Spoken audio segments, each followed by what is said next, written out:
It's a plan to build Australia's future with more homes, new investments in skills and education, competition reforms and a future made in Australia.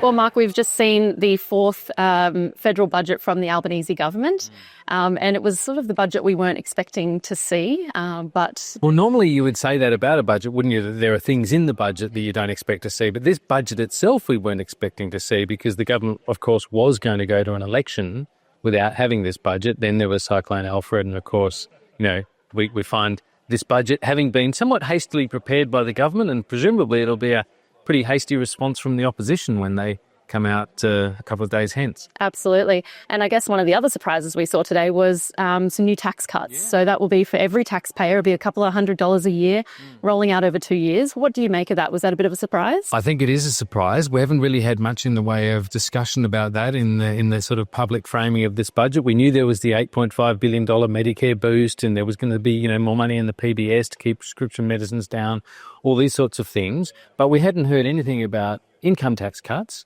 The government calls them modest. They are actually quite modest, and it says you've got to take its sort of 3 increments of tax cuts together, because if you don't, you're talking about some pretty insignificant amounts of money, at least as a sort of a single year benefit. But I think it has been designed to wrong foot the opposition. I mean, the opposition wouldn't obviously want to be coming out with its own tax cuts, but if it tries to go further than the government, it's going to have to say where that money's coming from. Absolutely. And do you think it will, given they are modest tax cuts, do you think it will make a difference to households, particularly as we head into a federal election? Well, I think it sends a signal, right? I mean, Chalmers is trying to send this signal that the economy has turned the corner. Yes, there's all these dark clouds in the international environment, what's happening with Trump and the possibility of a trade war. It's a very unpredictable world, and it feels much more unstable than it has for many years. But he's also selling this message that there's something exceptional about Australia and that Australia is in a much better position. The economy's turned the corner. He talks about we're going to get to this soft landing that we have been aiming for. It's a pretty positive story. I just think there are two things about it. There's the positive and the negative, the positive local story and then the negative international story.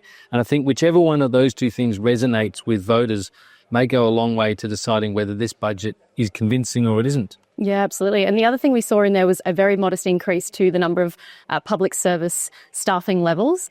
So just over 3,000 extra jobs in there. Now, this is no doubt going to be seized upon by the coalition. They've been talking about a bloated public service, whereas the Labor government says it's in the right place. Where do you think this leaves us, given we're probably weeks, maybe days from a federal election being called?